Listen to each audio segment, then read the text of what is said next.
This is the After Party, live with Kim McAllister. Pick a couch, grab a drink, and settle into the conversation.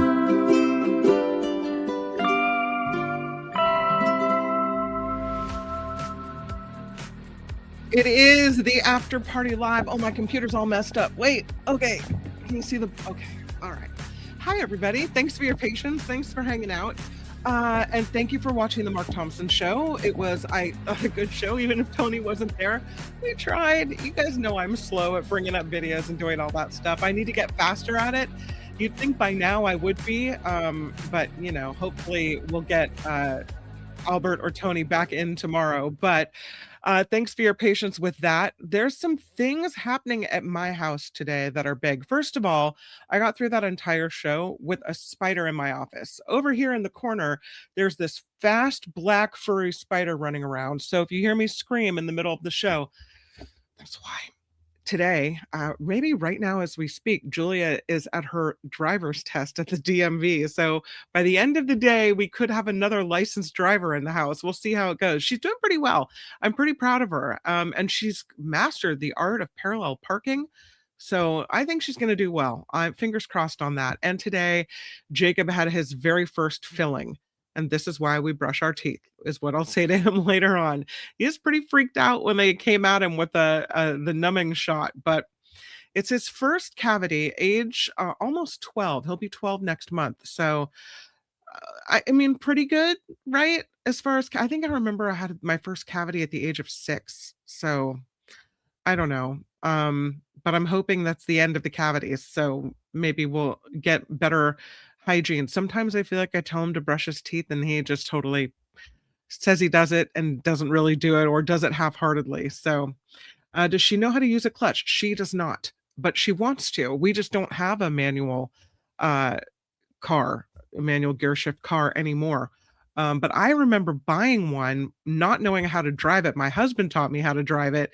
That was, gosh, so long ago. I bought a red convertible Mustang with money that I won from a slot machine at a casino. I only won $5,000, but it was enough to put down and have this car that I adored. It's a red convertible Mustang GT. And I didn't know how to drive it when I bought it. So my husband had to teach me. And I bought it because I wanted to know how to, because I love the car, but I also wanted to know how to drive a manual gear shift. So eventually, what I am understanding now is that car companies are totally phasing out the stick shift. So I don't know if she'll have the opportunity to learn how, but she does want to learn how. Yeah. It's funny because during the Mark Thompson show, I had texted my husband, there's a spider in here, and I'm really freaked out. And so I saw him walk in and he goes, where is it? And he had like a napkin in his hand. And he would have been in the shot. So I said, never mind, but it's still around here somewhere, you guys. I don't know. Yeah, you might have to call 911. The show might abruptly end. I don't know what's going to happen. Sorry to text, pick up some of my laughing with the spider. Oh yeah, it's moves fast. I saw it. There's like this office thing that I have is it's a huge desk. It's funny. This nonprofit was closing down in San Francisco, and they were driving around offering people free furniture. So I took this desk for free, and it's like the shape of this entire room is like a giant U shape, and the part in front of me has cabinets above it, and then this wooden wall, and then the desk. And I saw this spider crawling right behind my computer, and he was moving fast. And then I saw it down here where I have like a bunch of cords and stuff, and I saw it moving over here. It's around. I know it's around. My first car was a 1966 Volkswagen Bug. How very cute. My first car was a 1968 Ford Mustang. It was green, and it was my great grandfather had it on blocks in his garage. And when I got it, it was a pretty nice car. By the time I was done with it, it had dings and dents all over the car. I mean, it's your first car, right? And then it just was I wish that I wouldn't have sold it, but at the time I couldn't keep fixing it in this old car in my, I was, gosh, in the 80s driving a car that was 20 years old, and I just couldn't afford to keep fixing it. But I taught myself how to drive on a rickety old S10 that I bought for 50 bucks. 50 bucks. Well, at least you have the knowledge. If you ever go on The Amazing Race and you have to drive a stick shift, you're in. You're good. Granny, great, says, I am a spider killer. My grandkids call me to their house when there's a spider. I mean, most of the time, I have kind people at my house. See, I don't mind just getting rid of them. I'm very squeamish when it comes to killing a spider. I don't want to feel the squishiness of it. Yeah. But my what sound was that? But my husband will catch it in a cup and then take it outside. Today he came in with a napkin, so I don't know. Granny says, I learned about biofilm on our teeth. Oh, Donna says, I learned about biofilm on our teeth. I use 1 part water and 1 part hydrogen peroxide to help fight the biofilm. I will tell you, speaking of things that we do to keep our teeth healthy and our mouth healthy, this Zellman's mints that the new sponsor on the Mark Thompson show, I really think it is effective. I wouldn't have I thought I needed it. No one has ever gotten close to me and said, "Ooh," except maybe early in the morning, but it does give you a little confidence, I will say, and it does work, and it does taste really minty. So if you're looking at it, Zellmans.com is the website. So take a look at that. I drive a stick shift, says Vanessa, and I live in San Francisco. We had a Jeep when we lived in San Francisco, and it was a little sketchy on those hills sometimes. You have to, account for the fact that you're going to roll backward. But kudos to you for driving your stick around the city.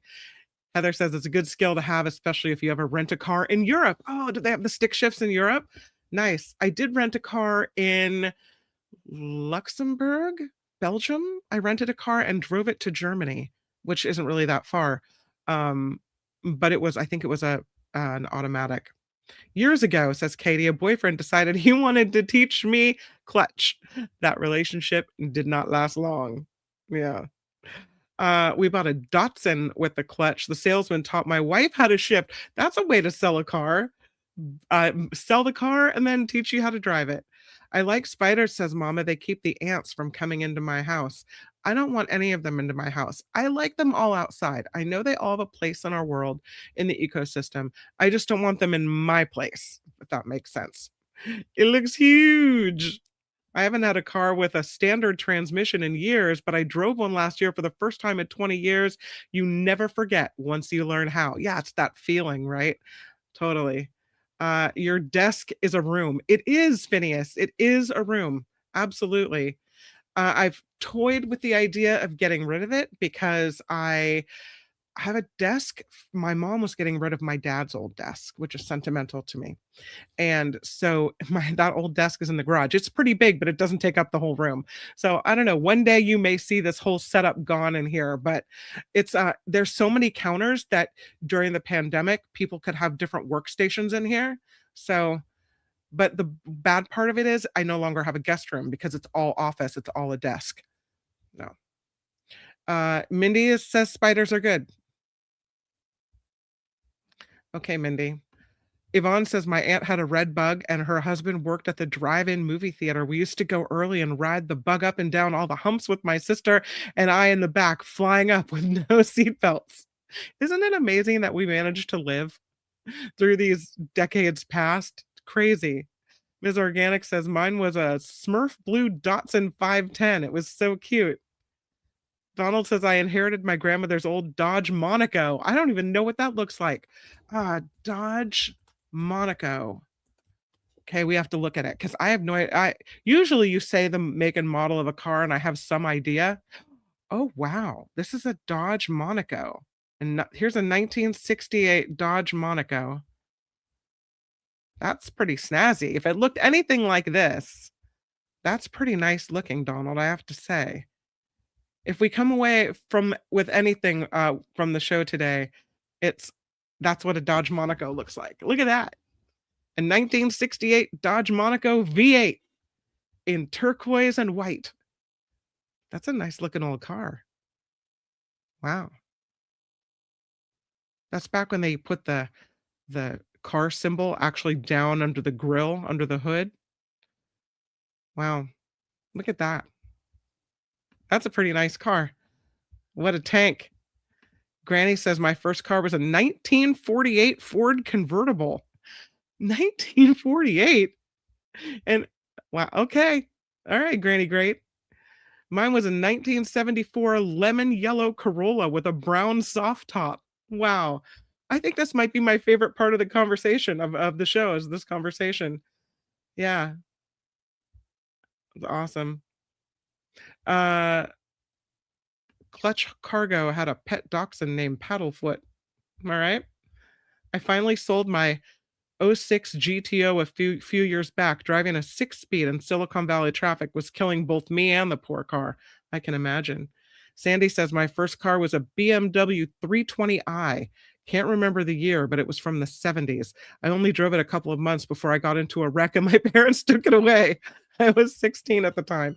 God, that's the crazy part when you talk about a new driver is just realizing that their reflexes, they don't know what to look for. Like they're not, it takes a while to figure out and a few near misses, right? When you figure out what to look for, and then you let them set out on their own, and you're not in the passenger seat to scream stop or move over. You're driving too close to parked cars.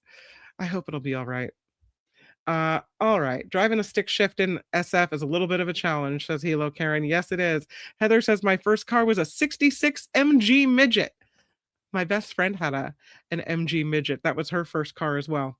It was a brown one. Used to break down all the time. Phineas drove a VW Thing in Cozumel, Mexico. That's pretty cool. John says I rented a manual car in Germany, and I was the only one in our group who could drive it. See, look at you. These skills, they come in handy. I was referring to your desk is huge. Oh, well, the spider's huge too. Everything's huge up in here. Nullifidian with 5. Thank you so much. I used to get a lot of exercise walking those San Francisco hills. Ran. You got a good hill when the sidewalk is steps, right? In San Francisco. Yeah. Wes grew up on a horse farm. We had an old truck that was a stick shift. That's good because then you learn how to drive it. That's, you got to do it. Yeah. My old Comet or Cornet 4 on the floor needed to be double clutched. Cool. All right. Well, I suppose we should get to some of the stories that I have for you. Thank you for clicking the like button. Thank you for clicking subscribe.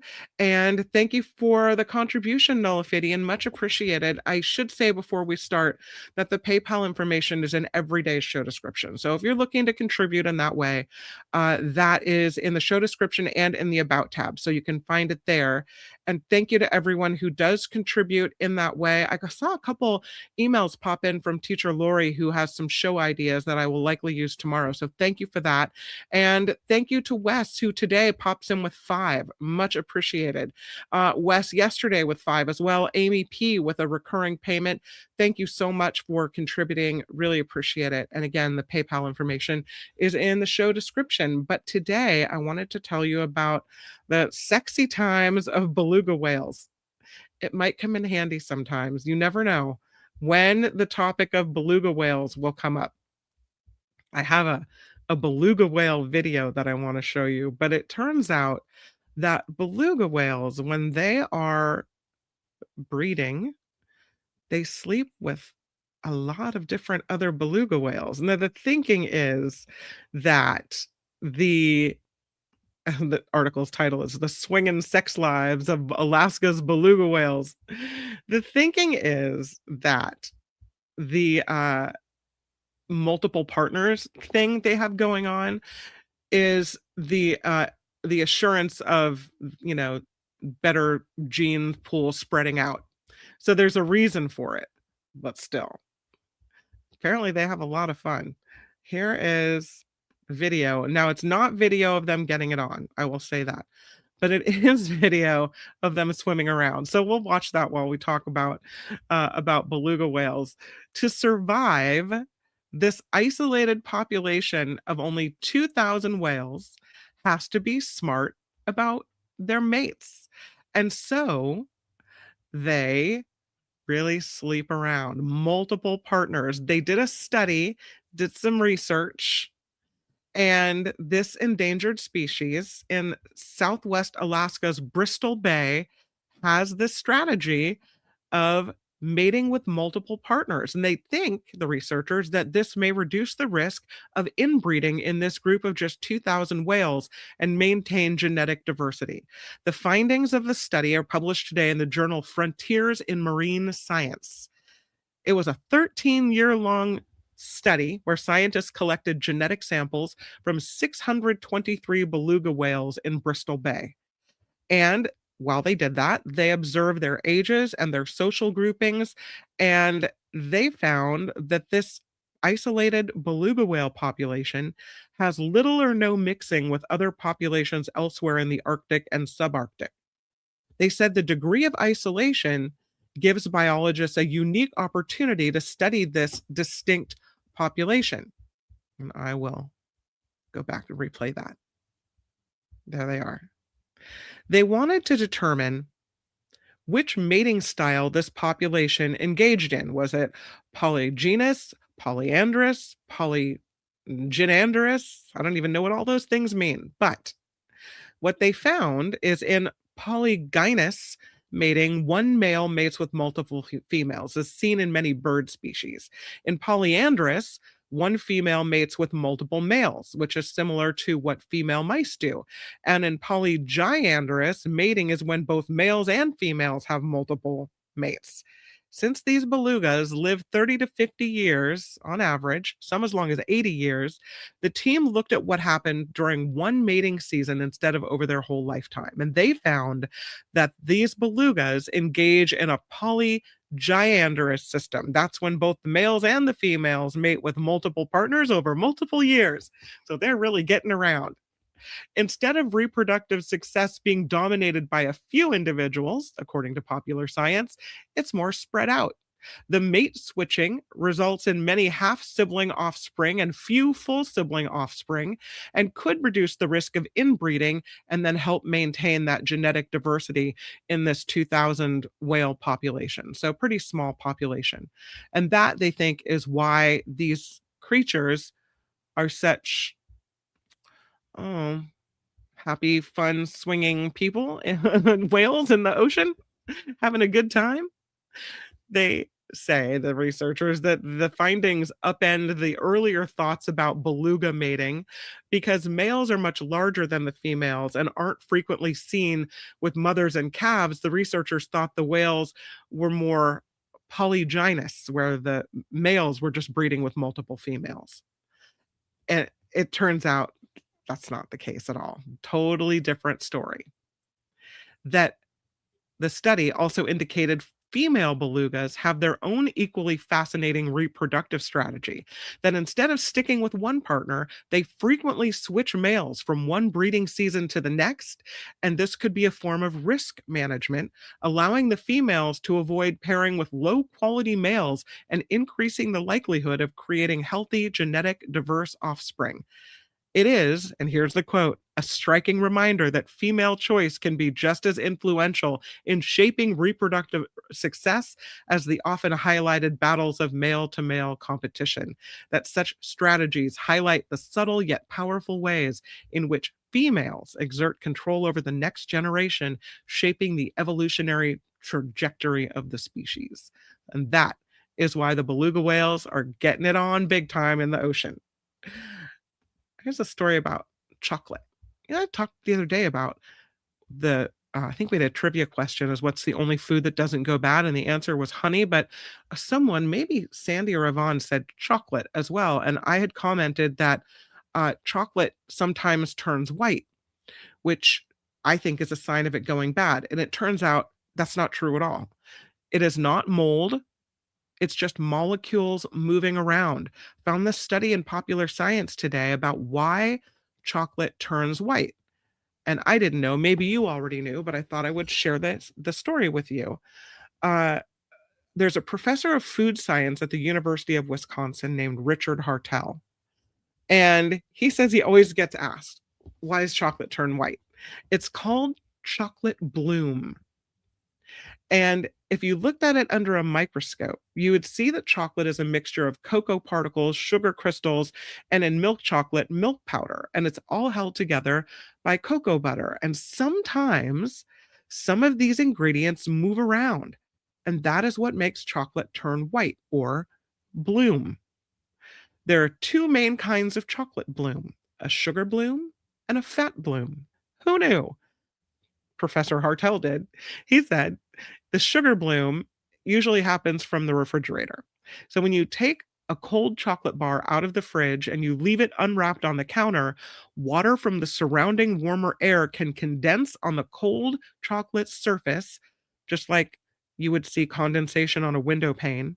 The moisture dissolves, and some of the sugar on the surface of the chocolate, when the water evaporates, the sugar is left behind in the form of tiny crystals, creating a white powdery coating. That's called sugary bloom or sugar bloom. And the chocolate is still good to eat. It just doesn't look as good.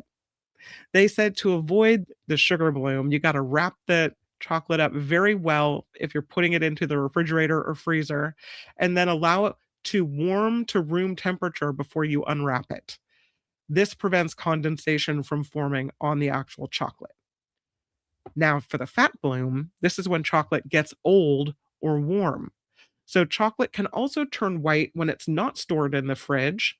Like if you leave it out on a hot summer day after it cools, it develops a white hazy coating. If you maybe you didn't notice because you ate it too fast, but this white hazy coating is called a fat bloom, and it happens when cocoa butter inside the chocolate slowly changes its shape. The cocoa butter is made of fat molecules that can arrange themselves in 6 different crystal shapes, or polymorphs. Chocolate makers want one special form called Form V because it gives chocolate a glossy kind of sheen and a melt in your mouth texture. They create it by carefully heating and cooling the chocolate in a process called tempering. But over time, especially in warm places like maybe a sunny windowsill or your hot car, Form V can change up and become a more stable form called Form 6. I guess it was Form V was Form 5. These larger crystals scatter light instead of reflecting it, making the chocolate look dull and white.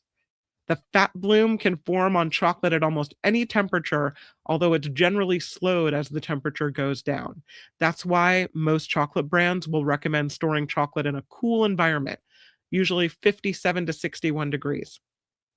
Now, some chocolates are more susceptible to fat bloom than others.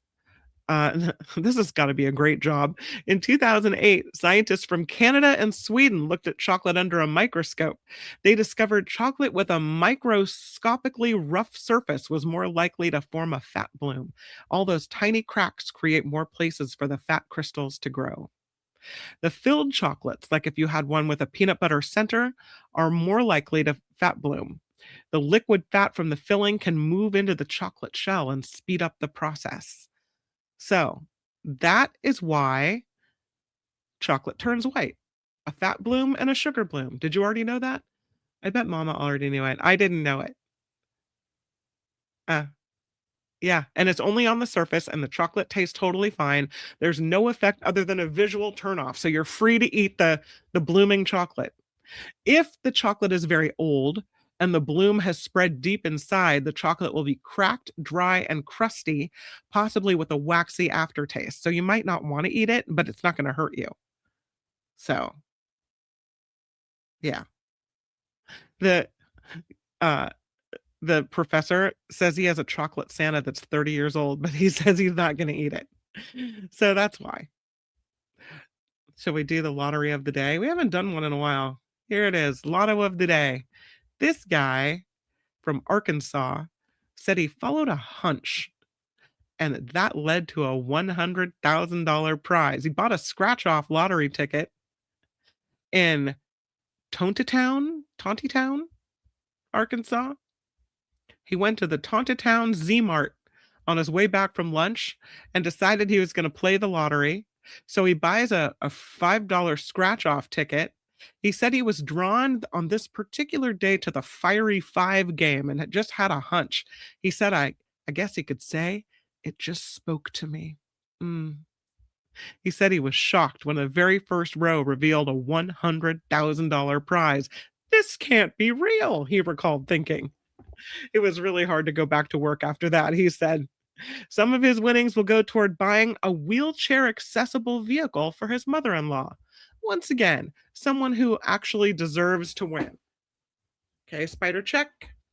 Now, of course, because there's a spider in here, I keep feeling like the sensation of something crawling on my leg. So, yeah, that's a Kim problem, not a you problem. This is a kind of a cool class ring. I have used to think class rings were like, I don't need one. I never had one for high school. I never bought one. This lady, that's a kind of a nice looking class ring. She bought one and then she lost it.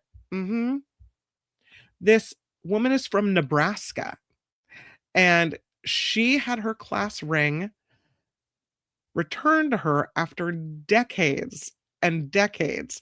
The ring was found in New Jersey on a beach by a treasure hunter with a metal detector. His name is Andrew, and he was beachcombing in Belmar, found this ring, and he thought to himself, I am going to find the owner of this ring and I am going to return it. And he really did. I mean, he went all out, looked at the markings on the ring and determined that it was from Crete High School in Nebraska. It's about 1,300 miles from Belmar Beach. So he contacted the fine people at the Crete Public Library in Nebraska, and they reached out to the Crete Public Schools Foundation. There's you can kind of see there's a B on the left side and a W on the right. They wanted to know who has the initials BW. They tracked it down to BW Barbara Whales from the class of 1966. You can imagine. I mean, I know it's probably not that big of a town or big of a high school, but from 1966 to now, there had to have been a lot of people with those initials. Barbara and her daughter and her sister say they have no idea how the ring got to New Jersey. They said her sister lived in Boston for a time decades ago, but how that ring came to be buried on a New Jersey beach is still a mystery. She said there's the ooh and the ah of this. Number one, for this young man taking it upon himself to do this monumental thing and track her down. She said, yes, we do have the ring now. After all this time, it didn't suffer any damage, even as it was buried on the beach in New Jersey. It still looks just as good. And so now this Nebraska lady has her long lost class ring that was found. That's kind of cool. We talked a little bit about bats on the Mark Thompson show. I have a story about robot bats. I'm going to share the screen with you. These bats are meant to help shed light on how bats hunt in darkness. I have this story. Might be the video I wanted to show you. All right. So I'll show you these bats. Here's a picture of take the ring down. Here's a picture of a bat. You can see the bat flying around. I can make them fly. Look at that. But there's a bat eating a dragonfly. Gross. But there's a video here. And here's what it is. This is the video. And I thought when they said they built a robot bat that it would be more like a kind of a drone thing. No. Here's what it looks like. This is the bat, the robot bat, equipped with a sonar head.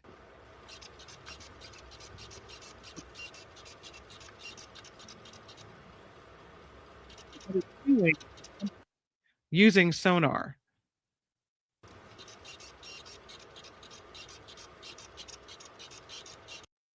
So that's what they're doing in the lab. And they're trying to figure out how bats hunt in darkness, how this all worked out.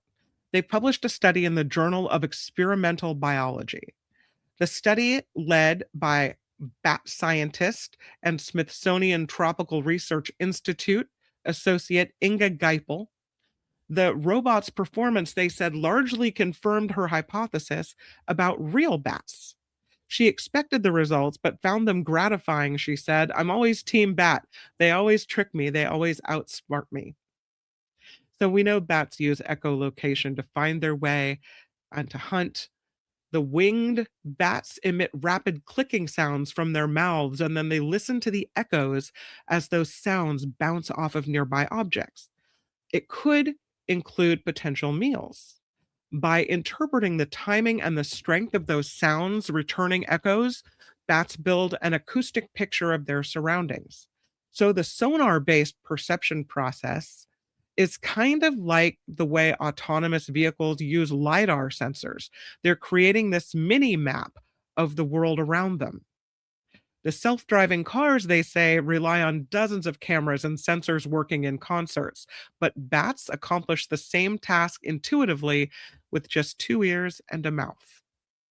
So we've known for a long time that bats use echolocation, but we didn't know exactly how they use it in the real world, especially if it's like a dense jungle environment or rainforest where there's all kinds of empty leaves, the sound could bounce off. Like how do they track it down this way? The team built on all of this knowledge that we already have and looked at this robot bat. Earlier work showed big-eared bats initially approach leaves at specific angles so their sonar clicks reflect off the smooth forest leaves like an echolocation mirror. Leaves with objects on them, like insects, scatter the sonar, resulting in the bat receiving a stronger return pulse. And that means to the bat, tasty lunch ahead. The bats, though, would need to know the orientation and position of every leaf they pass, whether or not it holds a potential bug or potential prey. They said they did behavioral experiments that suggested how the bats might solve the problem of finding prey occupied leaves, but they wanted to know whether that explanation was sufficient to make their behavior work.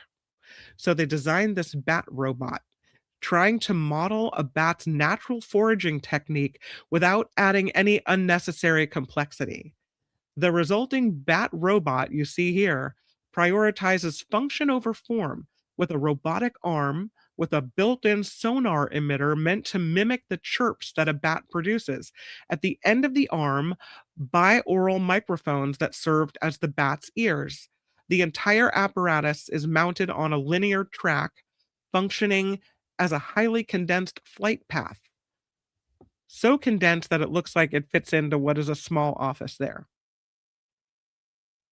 They looks like hearts above them, but those are leaves, 3D printed cardboard leaves. Some uh, had a 3.5 inch long 3D printed cardboard dragonfly pinned to their centers to represent potential prey. And during this experiment, the robot bat moved along the track, emitting successive sonar pulses. The resulting signal data formed what the researchers called an echo envelope that was then wirelessly sent back to the computer controlling the robot arm. Oh, there it is moving around. So, yeah, that's what it looked like.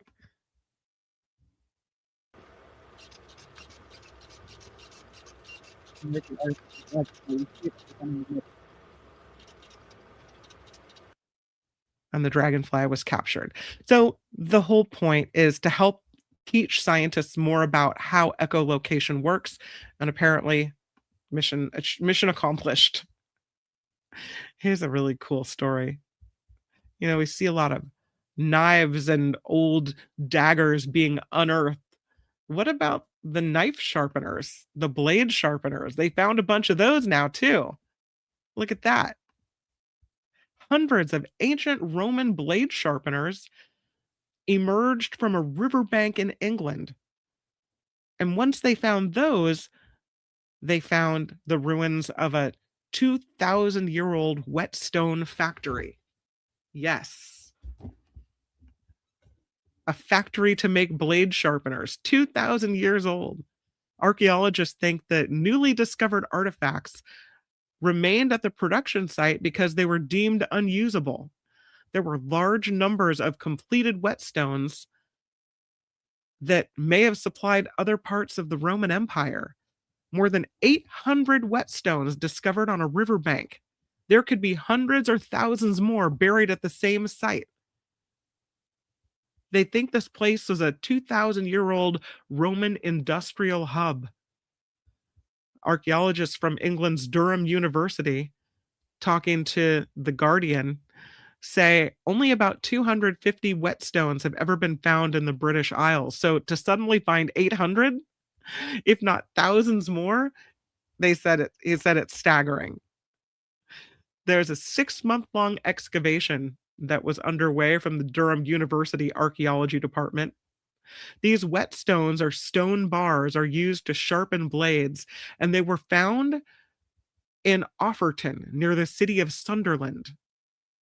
They used to call them Mars bar stones because they were shaped like the candy bar. But when they first found them, they weren't exactly sure what they were. They learned what the whetstones were and that they were Roman by analyzing the layer of sediment in which they were found. They did optically stimulated luminescence testing, which measures when a mineral was last exposed to sunlight, and those indicated that the whetstones had been buried between 104 and 238 CE, falling within Britain's Roman period. So these whetstones were common back then, used to sharpen all the blades and the tools of the time. Every soldier would have needed to use one. And so they think the Offerton site was a whetstone factory. And that explains why Romans may have quarried sandstone from the river's northern bank, brought it to the flatter southern bank, and then cut it into small bars. They unearthed 5 stone anchors. 6 anchors have been found nearby at a site, but the new discovery brings the total to 11. Those are the largest number of stone anchors ever found at any northern European river site to date. And they think they were probably used by boats transporting sandstone across the river. They think this location was strategic because the finished whetstones would have been transported to the coast, loaded onto ships, and carried to other isles in continental Europe. The surviving whetstones are damaged. There's broken ones, cut off ones, fractured ones. That's why they think they stayed there, because those were useless. Those were the ones that were broken or damaged and didn't make the cut to get on the ship and be ferried away.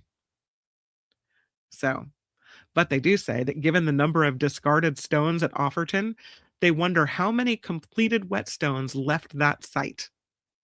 Perhaps enough to supply the entire Roman Empire. They don't know. This whetstone production site was the largest in Britain without a shadow of a doubt. So they think it's a significant location that was just sitting there hiding in plain sight. The city is only about 10 miles south of Hadrian's Wall. And now they're digging for more. So, kind of cool. From archaeology now to mullets. It was a mullet contest.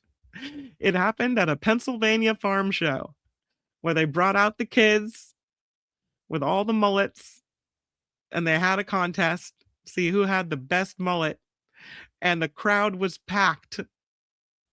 It was a big to-do. The enduring mullet hairstyle celebrated in Harrisburg, Pennsylvania. Business in the front, party in the back, right? The contest attracted about 150 competitors and more than 1,000 spectators. The top award was the rear bumper of a Corvette. It went to 10-year-old Drew Fleshett of Dallas, Pennsylvania. He wore this red and black shirt to honor Joe Dirt and Joe's trademark mop. The contestants were evaluated for the style of their cut and any props and accessories in their presentation, as well as their overall sense of commitment. It's for fun, they said. It's about the camaraderie and everyone having a laugh and a good time. There were magic tricks and t-shirts, even a skullet, a mullet sported by a balding man. One kid didn't want to leave the stage, another uh, doing some funky stuff up there. Some were dancing, some were ripping off their shirts like pro wrestlers. It was a good time. There were kids from 3 years old with mullets all the way up. We could just clean it up in the front and keep the party going. So there you go. Lots of kids with mullets. I see lots of kids with mullets all over the place, and I wonder what are their parent thinking? I don't know. All right, is it ready? Does anybody in the chat have a mullet? I should ask. Don't mean to be offensive. I appreciate a good mullet. I'm looking at the chat. Who has a mullet? A female Joe Dirt with a mullet. Yeah, the one was picking his nose. Yeah, that's true. I didn't want to say it, but I'm glad that you did. Good God, those are ugly. I think you were talking about something else, but yeah. Parent keeps the hair out of the face. Yeah. All right, it is time for Waterfall Wednesday. Time to go to Ireland to look at the waterfalls of Ireland. I thought we'd been here before, but I don't think we have. We've done Scottish waterfalls and English, but I don't think we've been to Ireland. And look at that. These are the 15 best waterfalls, most beautiful waterfalls in Ireland. They are ranked. And number 15, seen on the screen here, is Glenbarrow Falls. It's got 3 tiers. You can see the upper tier and then 2 lower tiers of this waterfall. It's in the Slieve Bloom Mountains, part of the River Barrow, the second longest river in Ireland. This stunning 3-tiered waterfall is seen. It's beautiful. Number 14 is Tourmakeety Falls in the County Mayo. It too is quite lovely, and here's what it looks like. A beautiful little scene there. That is in County Mayo. It's part of a 2.5-kilometer nature trail. It can be found on the shores of the Lough Mask, the track perfect for a family day out. There's overhead protection because it's woodland. There's calmness provided by the Glensal River. And then you come upon this Tourmakeety waterfall. Number 13 on the list is such a calm, serene setting. It's called the Clare Glens waterfall. It's at the border of Tipperary and Limerick, and it is perfect for kayakers to check out. Isn't that a lovely scene? That is in a charming wooded area partitioned by the Clare River. There are walkways on either side, so you can venture to this waterfall after you take a dip and catch the views. The river is also used for kayaking in this area. Super, super pretty. And again, that is called the Clare Glens waterfall at the border of Tipperary and Limerick. The next one is called the Kilfane waterfall. The Kilfane. And it's a little higher than the ones we've seen so far. Here's a look at Kilfane. Kilfane is in County Kilkenny. It's been untouched for 200 years since a garden opened in the 1790s. And this has been listed as an Irish heritage garden. There are small bridges connecting the divided woodland, and then the waterfall tumbles into the moving stream below. The Kilfane Waterfall and Glen, known for its historical beauty in County Kilkenny.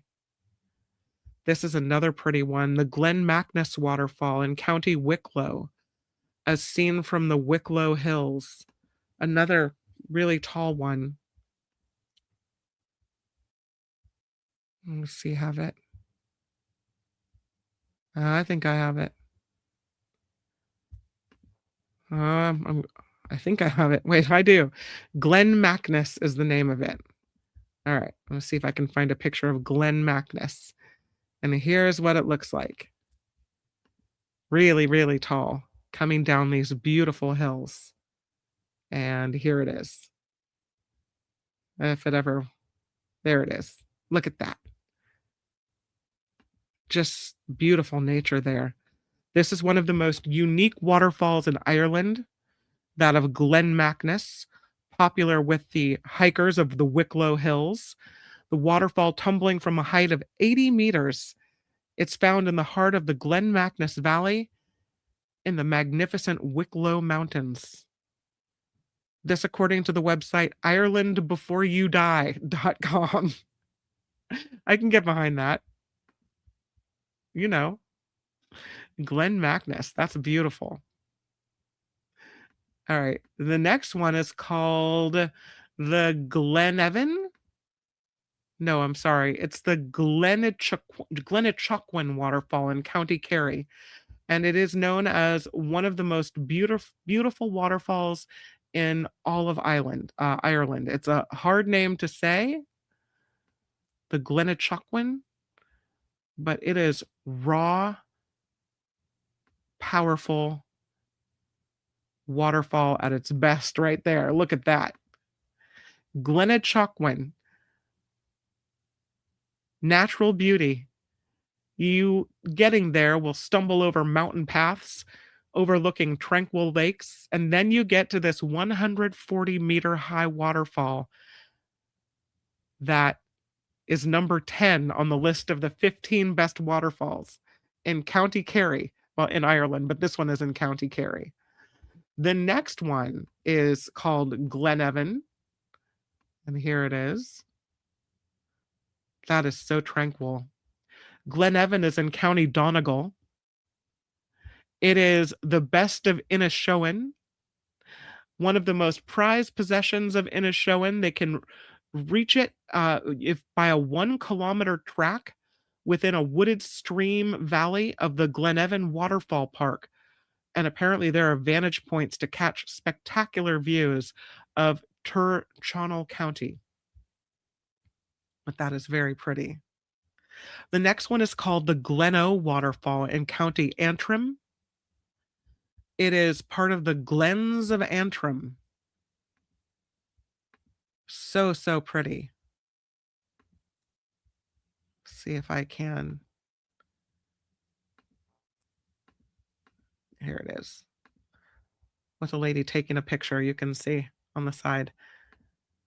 There she is. And that's a beautiful waterfall. Get the green, almost mossy looking area there. So pretty. One of the most beautiful parts of Ireland, the Glens of Antrim, nestled deep within this Gleno waterfall. This is not far from the village of Gleno, reached by a mix of steps and pathways that are well worn.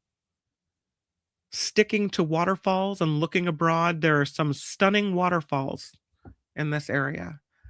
It was beautiful. Number 7 on the list is the Aisley Falls in Galway, right at the border of Galway and Mayo. And this one, you have to see this picture. This is quite the waterfall. It looks enormous, and I can only imagine the sound of this, probably from pretty far away, is very powerful. Look at that waterfall.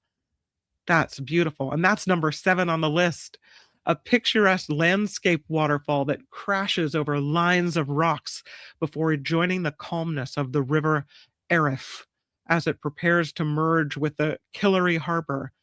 It's just a short walk from they call it the car park, or the parking lot. There's a lot of salmon fishing done in this area as well. But that waterfall is amazing. If that doesn't relax you, I don't know what will. This is the number 6 on the list of the best waterfalls in Ireland, and it's called Mahon, Mahon. The Mahon Falls, And this is in, I believe, Waterford County. Waterford, known for its crystal and apparently its waterfall as well. At almost 80 meters tall, Mahon Falls drops from the Comara Plateau and then cuts through the Comara Mountains. So it's immediately ensconced by this natural beauty. Look at that. So pretty. The next one is in County Donegal, Asaronka Waterfall. They call this one, Asaronka, a cascading masterpiece. And so it is. And it looks like something you would find on an island somewhere, a tropical island, but that's Ireland. Look at that. I think I see a leprechaun on the hill over there. This is about 8 kilometers from the town of Ardara. The Assurance waterfall seems to get bigger and bigger as it cascades into the water below. It is very close to the Magara Caves and Magara Strand, which also they say should not be missed if you're headed there. But it does start small at the top and it gets bigger and bigger all the way down. That's really pretty. The next one is called the Devil's Chimney Waterfall. It's in County Leitrim, and it is Ireland's tallest waterfall, the Devil's Chimney. And here is what it looks like coming down from this plateau. 150 meters high. The Struth in Agay an Ard is Ireland's tallest waterfall. It's in the woods of the Glencar Valley. The waterfall earning its name, the Devil's Chimney, because of a phenomenon nearby where descending water is blown upward and back over the cliff during certain weather conditions. That's the Devil's Chimney, the tallest waterfall in all of Ireland. The next one is Torque Waterfall, and it just makes me think of plenty, where you just have so much. Look at all this water coming down. The Torque Waterfall, that's what it looks like. In County Kerry, known for its views of Killarney National Park. It is spellbinding, one of the best waterfalls in Cork and Kerry. This waterfall, found at the foot of Torque Mountain, is 20 meters high with water coming down over these stones that separate it from the water. You can see the stones underneath and on the sides there. The number 2 most beautiful waterfall in all of Ireland is the Glencar Waterfall in County Leitrim. And it is a waterfall that apparently inspired W.B. Yeats. And here is what this one looks like. Hold on. I'm going to show it to you. It's coming in. The Glencar Waterfall. Now, see, I think the one I'm looking at is a little more inspirational. But if you were taking a walk through a city and you came upon the Glencar, perhaps it could be inspirational to you. It is 50 meters high. It was the inspiration for the Yeats poem, The Stolen Child. They say it's best after it rains, which is apparently quite often in Ireland. So it is beautiful. And number 1 on the list of the most beautiful waterfalls in Ireland is the Powerscourt Waterfall. And here's a look at this one. This is pretty beautiful. What a rush of water. The Powerscourt Estate is one of the greatest landmarks in Ireland. And this 121-meter waterfall is set in the foothills of the Wicklow Mountains. It is considered by IrelandBeforeYouDie.com the most beautiful waterfall in Ireland. Did you have a favorite? Anybody? I don't know. Which one? I think my favorite of all of them is gonna be, this one's really pretty. That's the Glenna Chalkwin. I like that one. That's pretty powerful. Although there's something to be said for the Glen, the sweet little waterfalls too. I don't know. Did you have a favorite? That's pretty cool. That's the Torque. I don't think it's number one, Powers Court. I don't know. Going to the chat. What do you think? I missed some of them, but I like the one with the swimming hole. Okay. Very good. All favorites can't pick. Hard to pick a favorite. Hard to pick a favorite. The number 3 spot, says Mama. Number 3 spot would be the Torque. Yeah. That's the Torque. All right. Well, that is Waterfall Wednesday, and hopefully it gave you some calm and some relaxation and some perspective to move forward through the day about the beauty that remains in the world despite it all, right? Yeah. All right. Thanks, Mama. I agree. I like the Torque one as well. Yep. 3, says Tammy. The Torque is very nice, says Nullifidian. Yes. Yes. That one. All right. Thank you for playing along on Waterfall Wednesday. It is going to be a really good Mark Thompson show tomorrow. Jessica Denson will come by the show. David Katz will be on the show.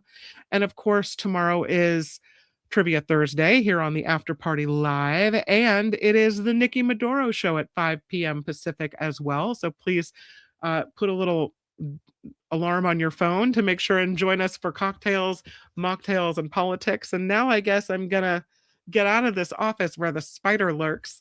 But I hope that you guys have a great rest of your Wednesday, and I will see you right back here on YouTube tomorrow at 11 a.m. until we meet again.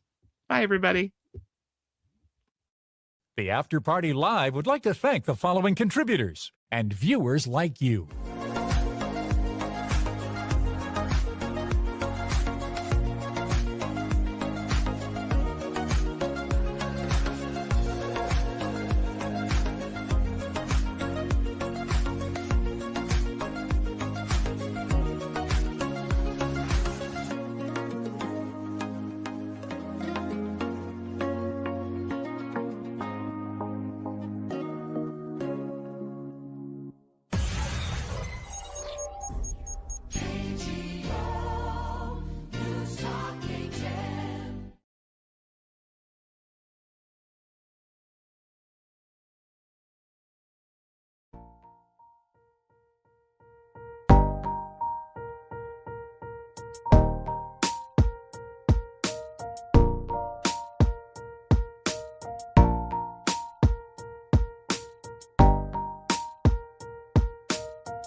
Now that's tomorrow, I believe, right, Liz? Tomorrow at 5 p.m.